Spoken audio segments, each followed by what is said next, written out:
नमस्कार। Astro sky channel में आप सबका स्वागत है। कुंडली में ग्रहों की जो अवस्था होती है उसी के बारे में हमारी बातचीत चल रही है।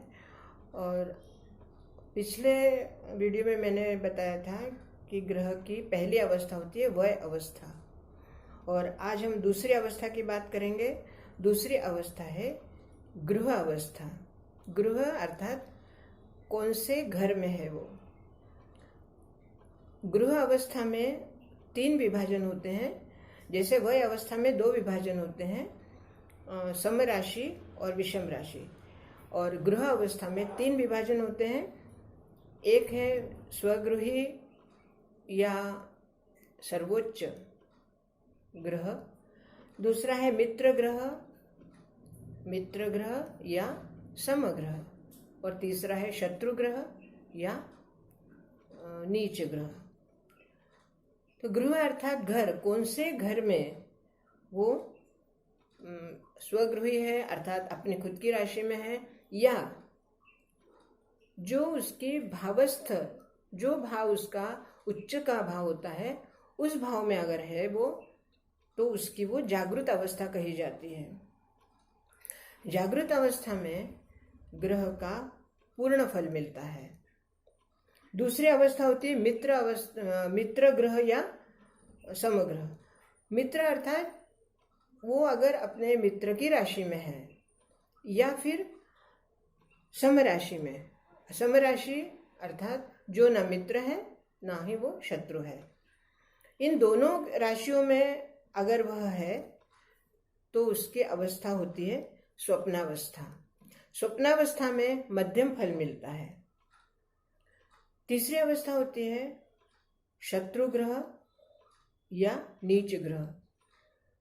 अगर कुंडली में आपका कोई भी ग्रह अपने शत्रु के राशि में है या नीच राशि में है तो उसकी अवस्था होती है सुषुप्ता अवस्था।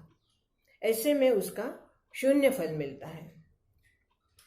ये तीनों ही अवस्थाएं, जैसे पहली हो गई वय अवस्था, उस अवस्था को देखने के बाद हमारी दूसरी स्टेप होती है कि हम उसकी गृह अवस्था देखें। कौन से घर में है, कौन से भाव में है, उच्च भाव में है या नीच भाव में है, या नीच राशि में है या मित्र राशि में है या सम राशि में है या स्वगृही है, अपने खुद के घर में है। इस तरह से जब हमें पता चलता है कि आपके कुंडली का ग्रह कौन से गृह में है, कौन से घर में है, उसी के अनुसार उसका फल निर्धारण होता है कि वो पूर्ण फल देगा, अर्थात वो जागृत अवस्था में है तो पूर्ण फल देगा, सुषुप्त अवस्था में है तो वो शून्य फल देगा, स्वप्नावस्था में है तो मध्यम फल देगा। डिग्री से हमें पता चलता है कि उसका वय क्या है, और राशि और भाव से पता चलता है कि उसकी गृह अवस्था अर्थात जागृत अवस्था है या स्वप्नावस्था है, सुषुप्त अवस्था है, जो अवस्था है उसके अनुसार उसका फल निर्धारण होता है। ऐसे में अब आगे चलते हैं हम कि अगर मान लो लग्न स्थान का स्वामी स्वप्नावस्था में है, स्वप्नावस्था में होने की वजह से वो लग्न का स्वामी उस जातक के विचारों में मध्यम फल देगा वो, और जातक के विचारों में यही बात होगी कि वो विचार ज्यादा करेगा, कल्पनाएं ज्यादा करेगा। प्रैक्टिकली काम कितना कर पाएगा वो अलग बात है, लेकिन विचारों में ज्यादा रहेगा, कल्पना करते रहेगा, मैं ऐसा करूंगा या मेरा ऐसा होगा वगैरह वगैरह। उसके विचारों में स्वप्न का भाग ज्यादा होगा। जब कोई व्यक्ति सिर्फ स्वप्नों में ही विचरण करता है तो प्रत्यक्ष रूप से उसके कार्य इतने नहीं हो पाते, क्योंकि स्वप्न तो स्वप्न ही है। वो पूरे करना भी तो हमारे कर्म पर आधारित है कि हम उस स्वप्न को पूर्ण करने के लिए उसके अनुसार कर्म करते हैं या नहीं करते हैं। अगर वो जागृत अवस्था में है तो वो पूरा सचेत होकर कार्य करेगा, जो भी काम करेगा उसमें उसकी जागृति दिखेगी और वो सचेत रहेगा कि भाई मुझे ये काम करना चाहिए, या मैं इस काम से मुझे क्या फर्क पड़ेगा, ये काम मेरे लिए अच्छा है या मेरे लिए अच्छा नहीं है। पूरी चेतना के साथ वो अपना कार्य करेगा। और अगर सुषुप्तावस्था में है या यूं कहिए अर्धनिद्रा अवस्था में है, तो अर्धनिद्रा अवस्था में अगर कोई व्यक्ति, मैं लग्नेश की बात कर रही हूँ, कि अगर लग्नेश ऐसी अवस्था में है कि जो स्वप्नावस्था में है या जागृत अवस्था में है या सुषुप्त अवस्था में है, जिस अवस्था में है उसके अनुसार उसका विचार बनेगा, उसके अनुसार वो कार्य करेगा। अब यहाँ हमें दोनों बातों को देखना होता है कि उसका वय क्या है। अगर मान लो बाल वय है, बाल वय में अगर स्वप्नावस्था में है, इधर बाल वय भी है उधर स्वप्नावस्था भी है, तो ऐसे में वो व्यक्ति बाल वय होने की वजह से कहीं लड़कपन भी है, मैच्योरिटी नहीं है, समझदारी कम है, और इधर स्वप्नावस्था भी, तो स्वप्न भी ऊंचे ऊंचे देखेगा, बड़े बड़े स्वप्न देखेगा, लेकिन उसकी क्षमता इतनी नहीं होगी वो स्वप्नों को पूरा करने की, क्योंकि इधर उसकी वय अवस्था में वो बाल अवस्था में है। ऐसे में अगर कोई लग्नेश युवा अवस्था में है और दूसरी अवस्था में अगर वो जागृत अवस्था में है, तो युवा अवस्था और जागृत अवस्था दोनों ही अवस्था में अगर लग्नेश है तो वो व्यक्ति अत्यंत सचेत होकर और पूर्ण जोश के साथ अपने कार्य को करेगा और उसे उसमें पूर्ण यश भी मिलेगा, क्योंकि उसे वो ग्रह पूर्ण फल देने वाला है। युवा अवस्था में भी पूर्ण फल मिलता है और जागृत अवस्था में भी पूर्ण फल मिलता है। ऐसा व्यक्ति अपने जीवन में हमेशा सोच समझकर काम करता है और अधिकतर देखा गया है कि ऐसे व्यक्ति अपने युवावस्था में ही काफ़ी कुछ अचीव कर लेते हैं, काफ़ी कुछ प्राप्त कर लेते हैं और जल्दी ही उच्च पद पर भी पहुंच जाते हैं।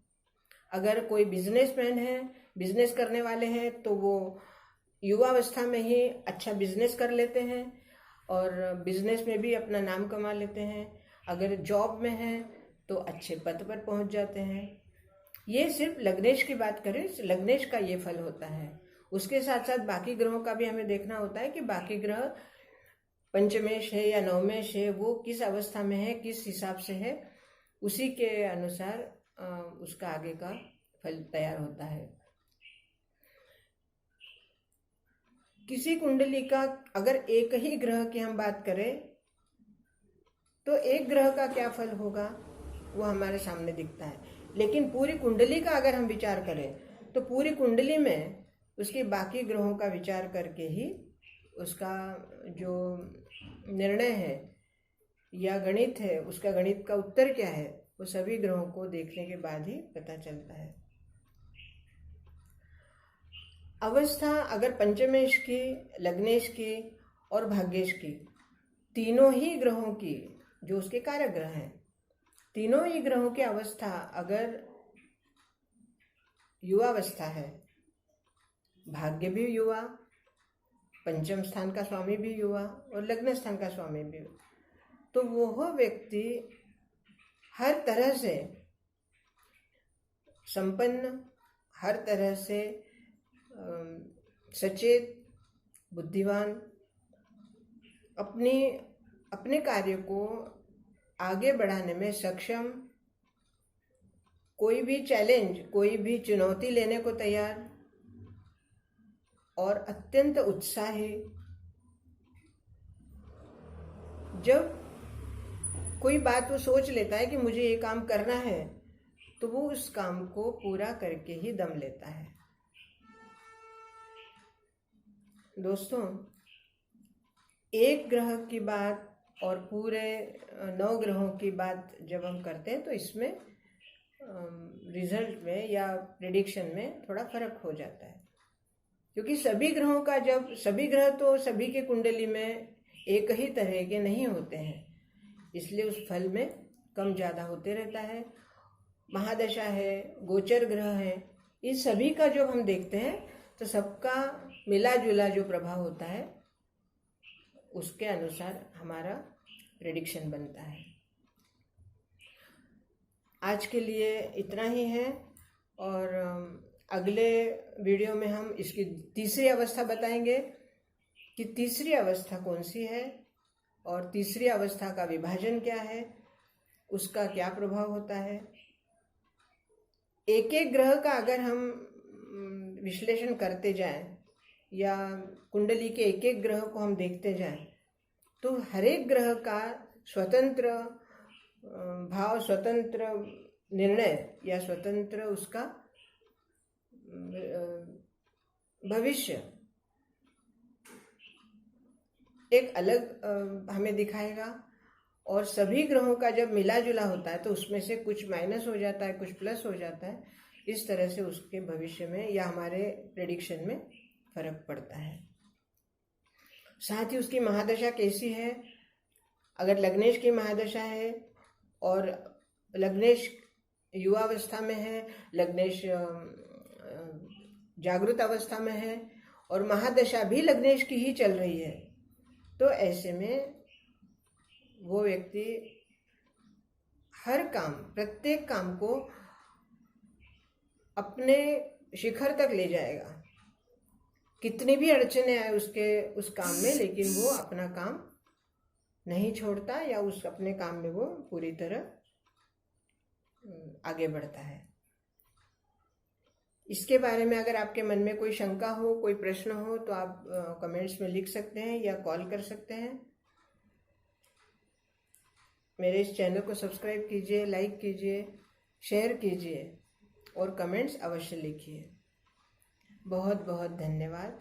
जय श्री कृष्ण।